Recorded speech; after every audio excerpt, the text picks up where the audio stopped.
what did you have for supper last night? Was it beef or chicken and vegetables, or did you wake up to a bowl of oats or eggs, sausages with toast, perhaps? So there are some farmers producing crops and livestock to ensure that you and I are fed every day, while in some parts of the country, many face the reality of not having anything to eat.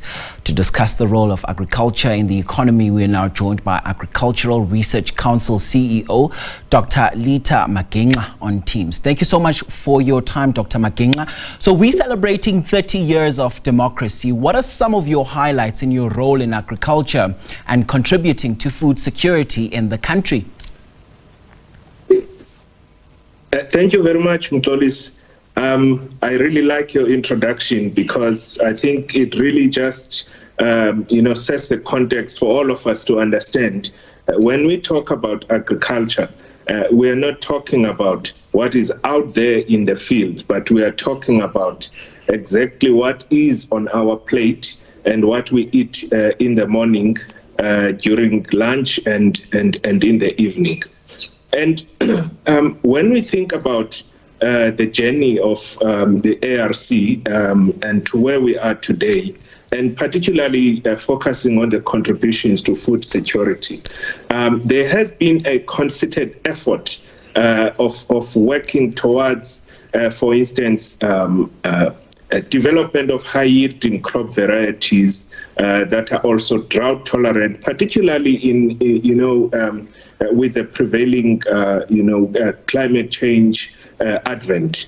A lot of people may also recall, and some may not even be aware, that today we are talking about a national average for maize, for instance, in terms of the production, that is in the region of between 5 and 6 tons per hectare.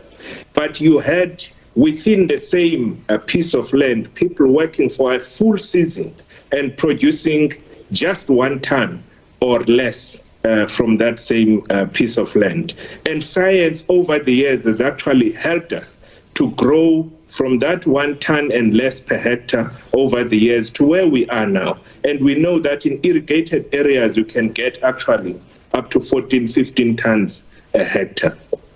And some of those varieties now, particularly considering this advent of climate change, we are looking at varieties that, are going to take a shorter growing period, for instance, and then putting them into the seed system so that we can be able to have them accessible to our farmers. And there is a whole lot of other things that we may not even have time to talk about today. And one of the most important ones, before I give back to you, Dolisi, is because when we talk about plants and animals, agriculture, we talk about some things that are susceptible to diseases, biological diseases. There are pests that attack them and all those kind of things. And in order to be able to control them, you need science behind them. You need science that's going to support the development of technologies, biological and otherwise, in order to assist you to make sure that you have a sustainable agricultural sector.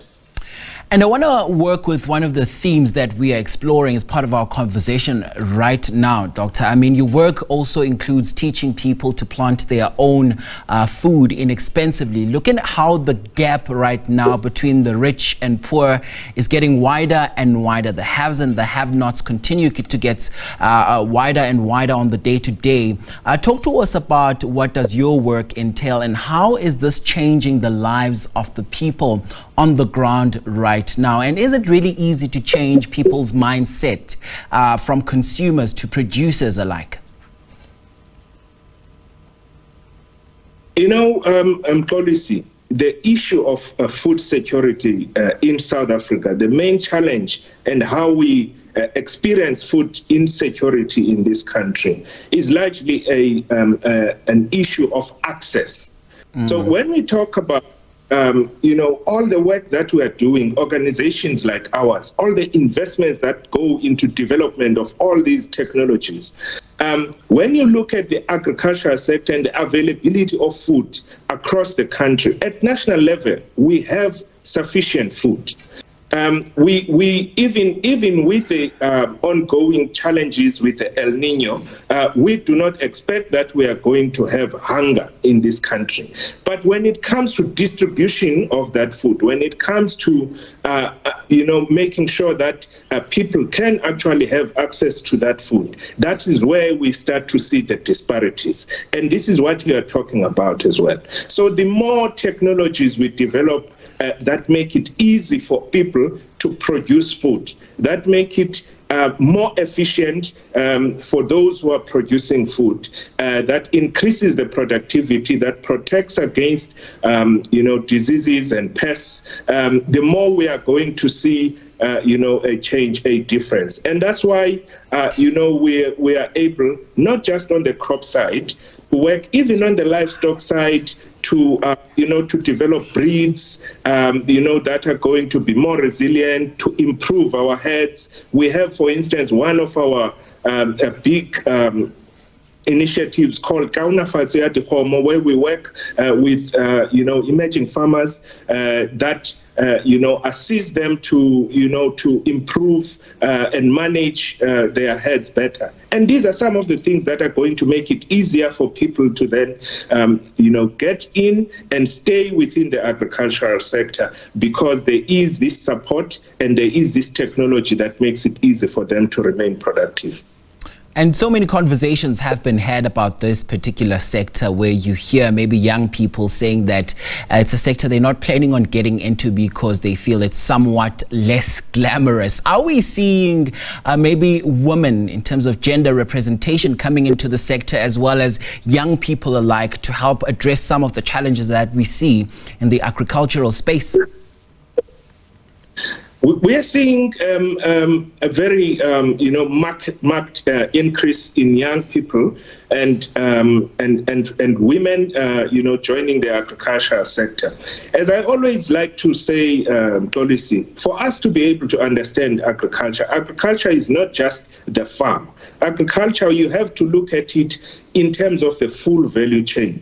What we are seeing now, even within our own ranks at the Agricultural Research Council as a science council, is that we have a number of people who actually had training in completely different fields that can actually be able to apply them, because agriculture is an applied science, it's an applied space where these people can be able to apply their training in other areas.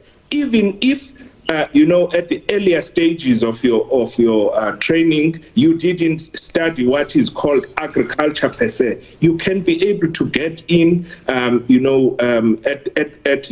the level where we are working. You can get in biotechnology. You can work on pathology. There is a whole lot of opportunities for young people, and that's what we are seeing. And this is indeed the future for all of us. And just before we let you go, how are you hoping just to consolidate everything and bring everyone in, make this a sector that is all-inclusive for everyone, so everyone can basically enjoy the slice of the fruit at the end of the day? This is a very important, comment and policy. We live, there is climate change, there are rising costs, and so there are certain things that are non-negotiables in terms of what we are going to be doing going forward. The focus on efficiency, measures such as making sure that we have a productive agricultural sector, but also resilient, in the face of climate change. And sustainability is going to be a very big element in this. But remember, we are in a global village, so our agricultural sector has to be competitive.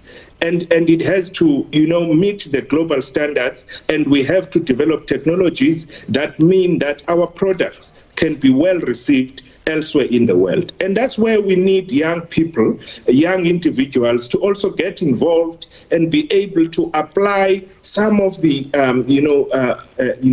current, developments and technologies. And we need to embrace technology, including digital technologies, and incorporate them into our work. And that's exactly what we're doing at the Agricultural Research Council. All right, that's Agricultural Research Council CEO Dr. Litha Magingxa on Teams for us. Thank you very much indeed for joining us for that conversation.